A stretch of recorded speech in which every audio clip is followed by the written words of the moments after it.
24 de novembro de 1981. Aeroporto Internacional de Belém, Pará. 23 horas e 14 minutos. Neste exato segundo, o ar quente e úmido da noite equatorial é cortado pelo som agudo de turbinas desacelerando. Na pista de pouso, sob as luzes estroboscópicas alaranjadas, uma aeronave bimotor Beechcraft Baron acaba de tocar o solo. Dentro da cabine, o cheiro não é de perfume francês ou éter hospitalar, mas de suor frio e querosene de aviação.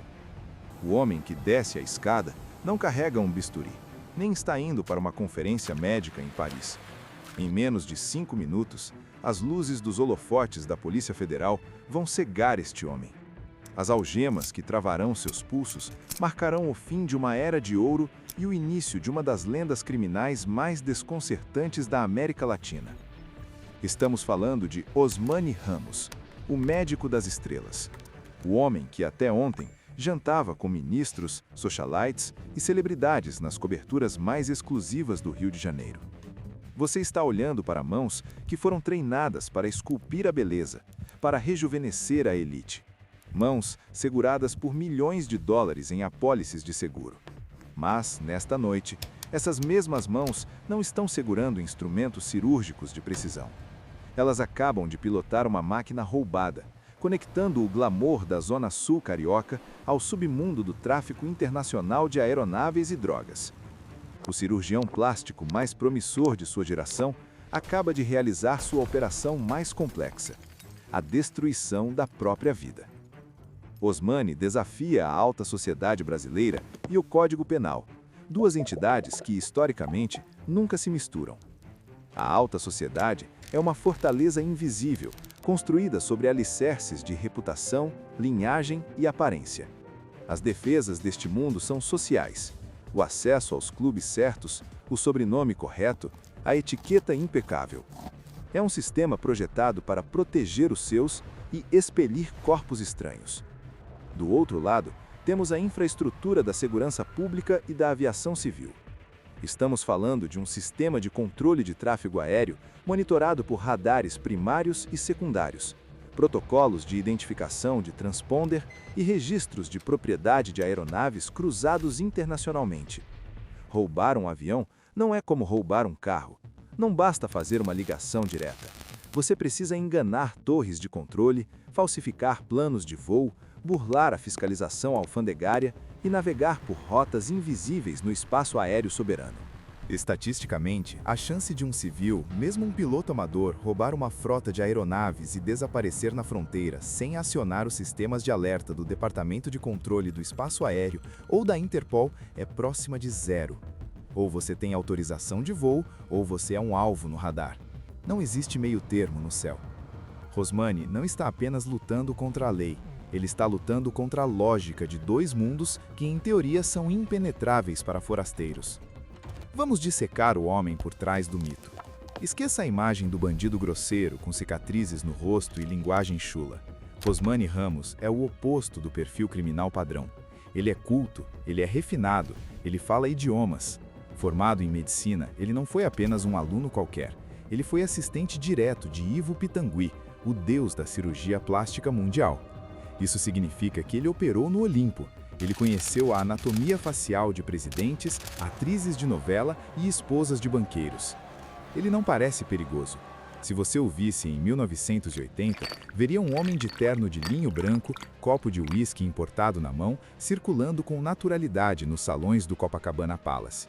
Sua supercompetência oculta não é a força física, é a engenharia social e a dissociação cognitiva. Osmani possui a capacidade clínica de separar a moralidade da ação. Ele encara um crime com a mesma frieza técnica com que encara uma rinoplastia. Ele tem acesso irrestrito. Ninguém revista a mala do doutor. Ninguém questiona a presença do doutor no hangar. Ninguém desconfia que o homem que acabou de reconstruir a face de uma modelo está mentalmente calculando a autonomia de voo necessária para chegar à Bolívia com uma carga ilegal. Ele é um camaleão que aprendeu que na alta sociedade a aparência de honestidade vale mais do que a honestidade em si. Ele é invisível porque brilha demais. O plano de Rosmani não é um assalto de força bruta, é uma operação cirúrgica de grande escala aplicada ao crime patrimonial. A teoria dele baseia-se em explorar a confiança cega que a elite deposita em seus pares. O objetivo, criar uma rede de roubo e contrabando de aeronaves de pequeno e médio porte, máquinas versáteis, valiosas e fáceis de operar em pistas clandestinas. A preparação envolve meses de estudo técnico. Rosmani não delega o conhecimento, ele o absorve. Ele estuda manuais de aviação, memoriza prefixos, entende a mecânica de autonomia de combustível. Mas a verdadeira chave mestra é o recrutamento. Ele não usa bandidos comuns, ele usa a sedução do capital. Ele identifica pilotos endividados, mecânicos insatisfeitos, funcionários de aeroclubes que foram esquecidos pelo sistema. Primeiro, a aquisição de confiança. Ele demonstra interesse em comprar uma aeronave. Ele tem o perfil financeiro, a aparência e a lábia para isso. Ele agenda voos de teste. Segundo, a neutralização. Durante o voo ou logo antes, o piloto oficial é rendido ou dopado. Rosmani usa seu conhecimento médico aqui. Uma dose calculada de sedativo é mais silenciosa e eficaz do que uma arma na cabeça. Terceiro, o desvio de rota. O avião, que deveria fazer um voo local no Rio ou São Paulo, desliga o transponder e mergulha em voo de contorno, voando baixo para evitar a cobertura de radar, rumo às fronteiras do Mato Grosso ou da região norte. O destino final não é o desmanche, mas a revenda para cartéis ou garimpos ilegais em países vizinhos, onde um avião sem documentos vale 3 vezes mais do que um avião legalizado no Brasil. O plano é transformar alumínio e aviônicos em dinheiro vivo, lavado através de suas conexões na sociedade. É a conversão de ativos físicos em liquidez indetectável. A operação começa muito antes de as hélices girarem. Fase 1. A sondagem. Rosmani frequenta aeroclubes de elite. Jacarepaguá, Campo de Marte. Ele caminha pelos hangares como quem inspeciona uma propriedade. Ele cumprimenta os gerentes. Ele sorri. Ele é o doutor.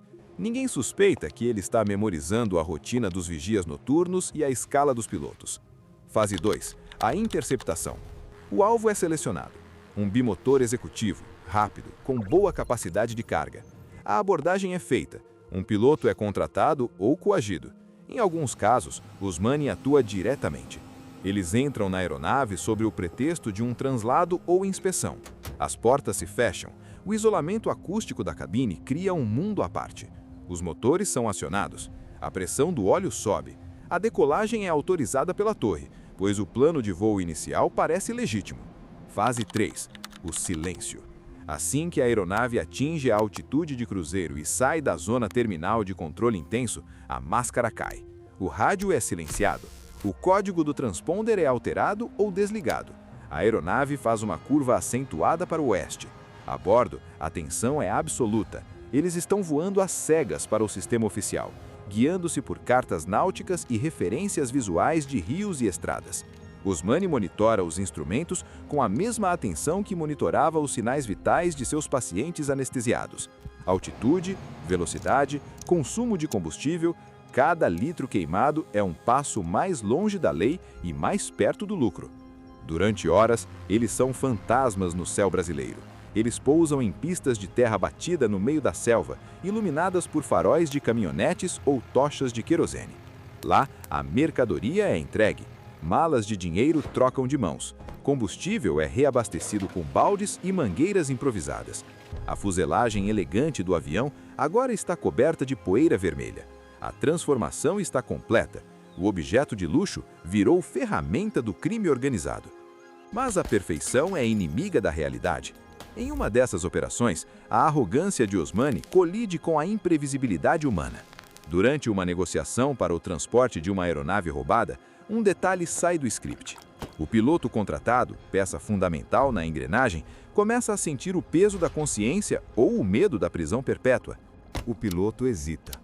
Ele faz uma ligação que não deveria ter feito.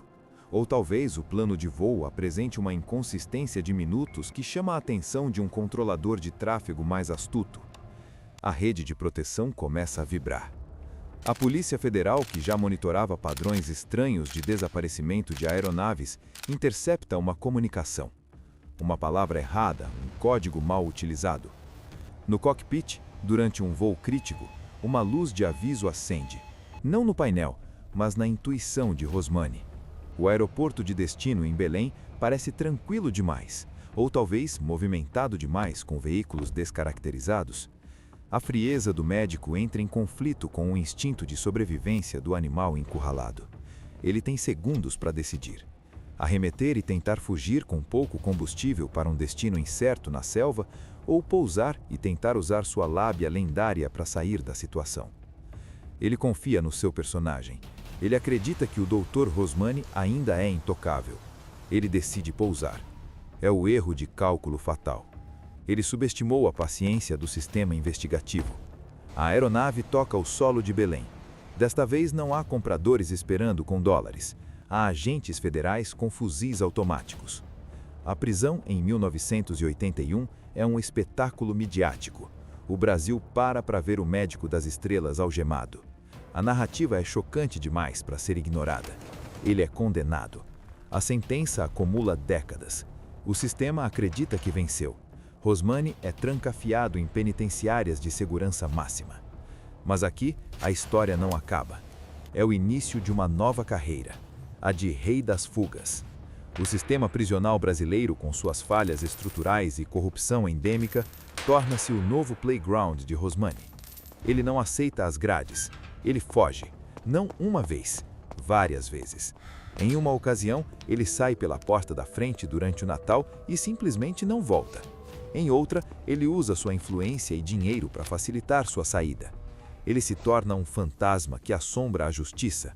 Durante seus períodos de liberdade clandestina, ele volta a cometer crimes, sequestros, extorsões. A violência escala. O médico dá lugar a um criminoso endurecido pelo sistema carcerário. Ele passa a organizar sequestros de seus antigos amigos da elite. Ele conhece suas rotinas, suas casas, seus cofres.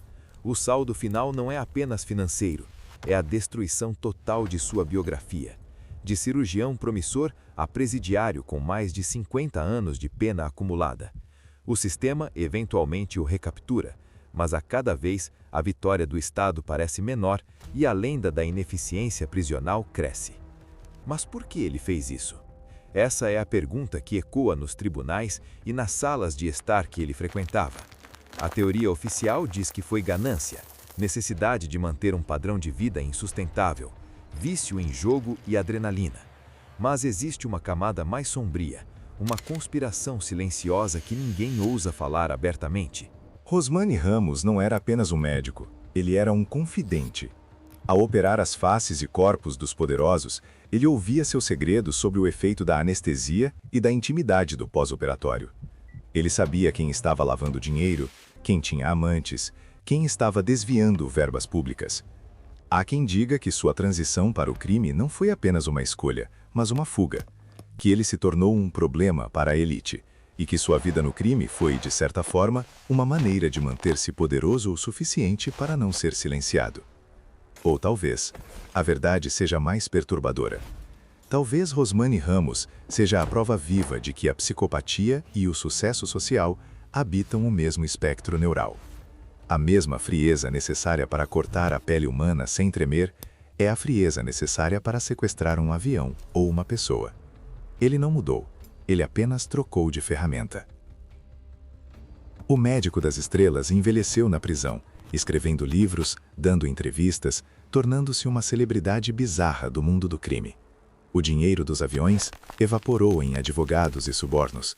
A beleza que ele esculpia desfez-se no tempo. No fim, a única coisa que Rosmani Ramos realmente roubou e nunca devolveu foi o próprio futuro. A lição que fica é clínica e cortante como um bisturi.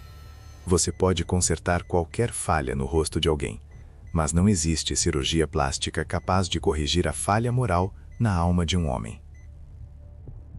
Gostou do vídeo? Curta, inscreva-se no canal e ative o sininho para mais relatórios de documentos secretos do crime brasileiro. Até a próxima operação.